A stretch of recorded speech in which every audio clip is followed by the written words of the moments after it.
Ça demande aussi beaucoup d'humilité. Quand je suis arrivé ici, je pensais avoir quelques connaissances en informatique. J'ai été remis à niveau par les experts et en vrai, il faut avancer, progresser comme ça.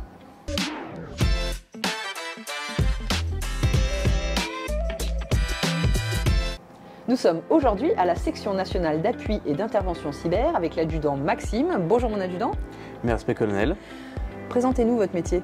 Les enquêteurs en technologie numérique, c'est des experts d'un terme qu'on appelle la forensique informatique. C'est l'extraction de données des supports numériques, donc disques durs, ordinateurs, téléphones, clés USB, dans un but d'aide à l'enquête et donc de recherche des éléments de preuve à charge et à décharge sur ces supports. Quelles sont vos missions plus précisément du quotidien? C'est principalement au service des unités de recherche, des offices et de l'unité nationale cyber, d'aller avec les enquêteurs sur le terrain pour les opérations judiciaires, pour dans le temps des gardes à vue, récupérer lors des perquisitions tout ce qui est scellé numérique pour donner aux enquêteurs des éléments dont ils vont pouvoir se servir lors des auditions. On essaie de récupérer les mots de passe de la personne. On procède aussi à de la discrimination sur les lieux parce qu'effectivement, un disque dur, il faut regarder ce qu'il y a dedans pour savoir si ça peut être intéressant ou pas. On est parfois renforcé par les enquêteurs en technologie numérique locaux. Principalement, eux, leur mission, c'est les analyses au niveau de tout le département et travaillent généralement sur des temps plus longs. Est-ce que c'est le métier dont vous rêviez? Quand je suis entré en gendarmerie, je voulais faire de la criminalistique, c'est-à-dire de l'analyse de preuves. Je suis très content d'avoir réussi à faire enquêteur en technologie numérique. Est-ce que vous avez une journée type? Je vais plutôt dire une semaine type, parce que dans le cadre de notre travail, justement, on travaille beaucoup sur les gardes à vue. C'est de préparer le matériel et de partir le lundi pour se diriger vers le lieu où va avoir lieu l'opération judiciaire. On rejoint les enquêteurs et les unités d'intervention avant la perquisition. Une fois que le mis en cause est interpellé, on procède à la perquisition avec les enquêteurs et nous on se spécialise sur tout ce qui est le numérique. Pour en arriver là, j'imagine que vous avez eu différentes formations. Est-ce que vous pouvez nous préciser un peu ça? J'ai fait un bac scientifique, une première année de maths physique sciences de l'ingénieur, puis après je suis retourné en fac. J'étais à ma 3e année de droit lorsque j'ai intégré une école gendarmerie. En sortant de gendarmerie, j'ai d'abord fait la gendarmerie mobile. Après, j'ai fait un changement de subdivision d'armes, c'est-à-dire que je suis passé de la gendarmerie mobile à la gendarmerie départementale. J'ai passé 2 ans à la brigade de l'Isle-Adam. Et lorsque j'étais dans cette brigade de l'Isle-Adam, en 2022, il y a eu cet appel à volontaires pour l'unité de la section nationale d'appui d'intervention cyber. Et du coup, j'ai intégré en septembre 2022 cette unité. Vous avez eu des formations internes spécifiques ensuite? Lorsque j'étais en brigade, j'ai passé une première formation appelée l'ICM en gendarmerie, qui était une première étape vers les formations cyber. Et donc c'est la personne qui est en brigade et qui va aider notamment à faire les téléphones dans le cadre des enquêtes. Après, une fois que je suis arrivé ici, j'ai eu une formation par les experts du Centre national d'expertise numérique qui a duré 5 semaines et qui m'a donné les bases pour avancer dans cette voie et remplir les missions que j'ai. Actuellement, je suis en train de passer la licence pro enquêteur en technologie numérique.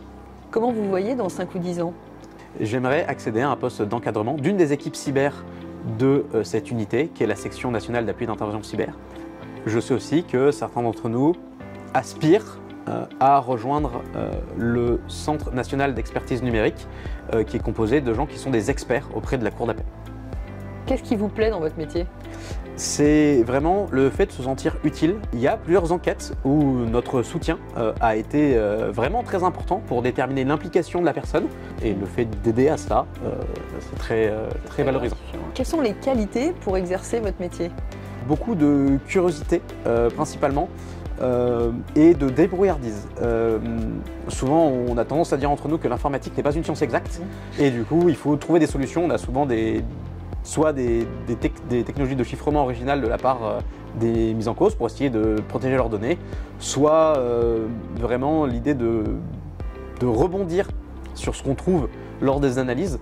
Quel conseil vous donneriez à quelqu'un qui veut suivre votre chemin? Il faut clairement avoir une appétence avec le cyber et cette curiosité de savoir résoudre ce problème qui se pose à nous.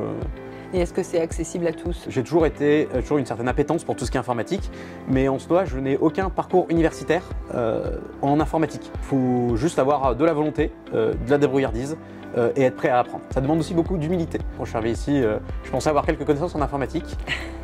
J'ai été remis à niveau par les experts et en vrai, il faut avancer, progresser comme ça. Et quelles sont les choses qui sont les plus difficiles? De nos jours, les technologies de chiffrement avancent de plus en plus et du coup on a de plus en plus de mal à les contourner pour aller accéder aux données. Mais aussi, on travaille sur des enquêtes qui sont parfois difficiles, sur des crimes violents, sur des crimes sur des enfants, sur des individus peu recommandables et du coup qui ont des choses difficiles à affronter au sein de leur support numérique. Et c'est pas toujours évident à prendre en compte, mais il faut le faire. Est-ce que vous avez un objet qui ne vous quitte pas?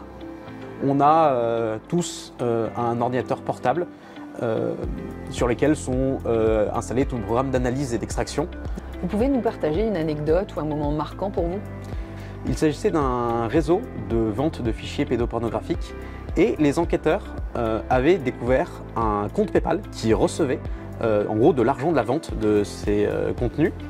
Et moi, le but de l'opération, c'était de lier ce compte PayPal à une personne. Dans ce téléphone-là, on a très vite trouvé un compte PayPal, le compte PayPal en question, avec le mot de passe en question pour y accéder. Donc ça a été une mission remplie très rapidement et une façon, en gros, de se servir du numérique pour trouver une application. Vous avez un mot pour qualifier votre métier? C'est débrouillard. Il n'y a vraiment pas de méthode classique, notamment sur les temps courts. Il y a des multiples façons de parvenir au résultat et il faut trouver les bonnes.